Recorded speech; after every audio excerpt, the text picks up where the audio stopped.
जय श्री राम। आइए आइए सर्वप्रथम प्रभु का ध्यान करते हैं, प्रभु का आवाहन वंदन करते हैं। उसके बाद कुछ विचार विमर्श करेंगे। ओम श्री रामचंद्र कृपालो भज मन हरण भव भय दारुणम् नव कंज लोचन कंज मुख कर कंज पद कंजारूढ़म कंदर्प गलित अमित छवि नवनील नीरद सुंदरम पट पीत मानव तड़ित रुचि सुचि नौमि जनक सुतावरम भजु दीन बंधु दिनेश दानव दैत्य वंश निकंदनम रघुनंदयानंद कंद कौशल चंद दशरथ नंदनम शिर मुकुट कुंडल तिलक चारु उदार अंग विभूषणम आजानु भुज सर चाप धर संग्राम जित खर दूषणम इति बदति तुलसीदास शंकर शेष मुनि मनरंजनम मम हृदय कंज निवास कुरु कामादि खलदल गंजनम मन जाहि राच्यों मिली सोबर सहज सुंदर सांवरो करुणा निधान सुजान शील स्नेह जानत रावरो यही भांति तुलसी अशीष सुनि सिय सहित ही हर्षियली तुलसी भवानी पूजी पुनि पुनि मुदित मन मंदिर चली सिय हर्षन जाई कही मंजुल मंगल मूल वाम अंग फरकन लगे होन लगे सुख मोल सियावर रामचंद्र की जय उमापति महादेव की जय। तो ये संसार बड़ा विचित्र है।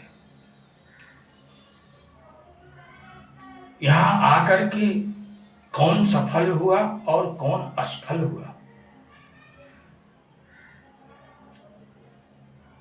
जो वेदा ध्यान करने में अपना सारा समय व्यय कर दिए वो विद्वान तो बन गए, ज्ञाता तो बन गए, लेकिन उनके साथ भी धोखा हो गया। प्रभु के चरणारविंद की सच्ची श्रद्धा भक्ति समर्पित न कर पाने की वजह से वो शास्त्रों का ज्ञान लेकर के उसी गुमान में जिए और जी करके इस संसार से चले गए। और दूसरे जो मैं काले की शिक्षा पद्धति को जी जान से पिए, जी जान से अध्ययन किए, वो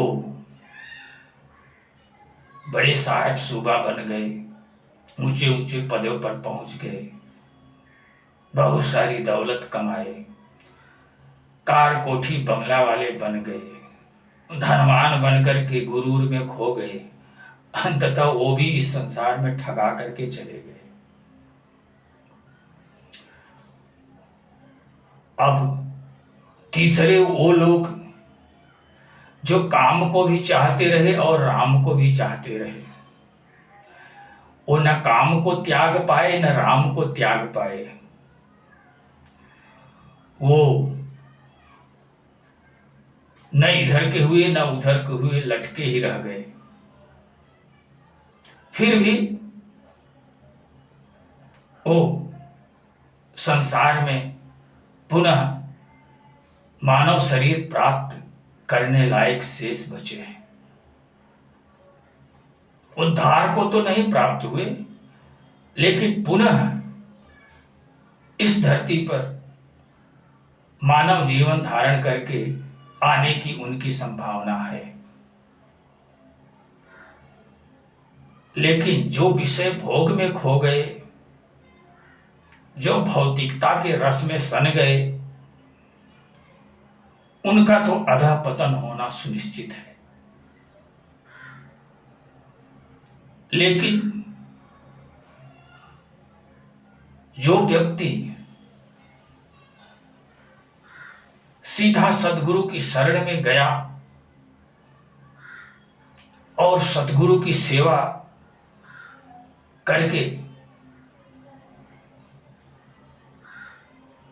ईश्वर श्रद्धा भक्ति, ईश्वर मिलन की विधा को जान लिया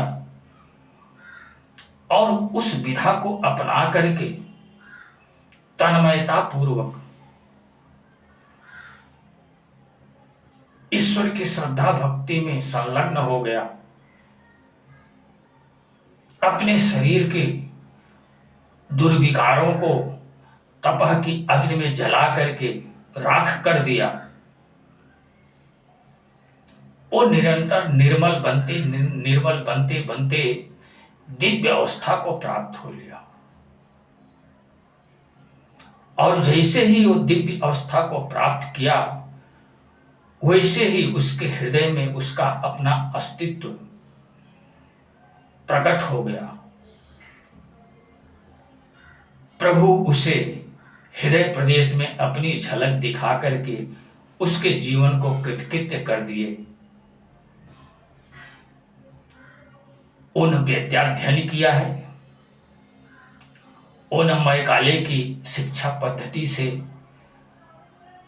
आज का बड़ा जागरूक आधुनिक कंप्लीट मैन बना है। लेकिन वो अपनी मंजिल को प्राप्त करके अंतर मन में हर्षित है, आनंदित है, उल्लासित है। वो अपने जीवन की पूर्णता को पा करके इस संसार की संपूर्ण निधि को, संपूर्ण खजाने को प्राप्त कर लिया है और आनंद पूर्वक इस संसार में प्रभु के मनन चिंतन में, प्रभु के भजन में, प्रभु की श्रद्धा भक्ति में प्रसन्न चित्त होकर के जीविकोपार्जन कर रहा है। वास्तव में इस संसार में ऐसे का ही जीवन धन्य बन पाया है। बाकी 3-4 तरह के लोग जो इस संसार में आए, वो भौतिकता के किसी न किसी धारा में बह गए। लेकिन जो सद्गुरु की शरण ग्रहण करके ईश्वर प्राप्ति की विधा को ज्ञात करके उस पर पूर्ण विश्वास करके प्रभु की श्रद्धा भक्ति करते हुए निरंतर बढ़ता रहा, वो देर सवेर अपनी मंजिल को पा करके परम तृप्ति को प्राप्त कर लिया, अपने जीवन की पूर्णता को हासिल कर लिया। वास्तव में ऐसे का ही जीवन धन्य बन पाया है। अन्य किसी का जीवन इस संसार में धन्य नहीं बन पाया। तो ये जीवन की वास्तविकता है। आज जीवन के स्वल्प समय में जीविकोपार्जन की भयंकर समस्या, बड़ी मुश्किल से लोग प्रयत्न करके जीविकोपार्जन कर पा रहे हैं, अपना और अपने आश्रितों का पेट पाल रहे हैं। ऐसे समय में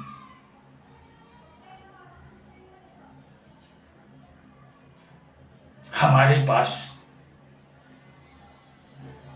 ज्यादा अध्ययन अध्यापन करने का समय नहीं है।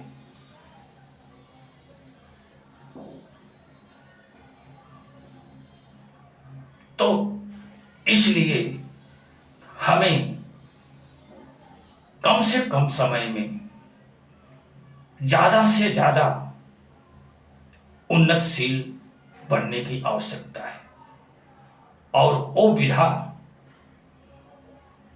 सद्गुरु की शरणागति है। यदि पहुंचे हुए सद्गुरु हैं तो भक्त को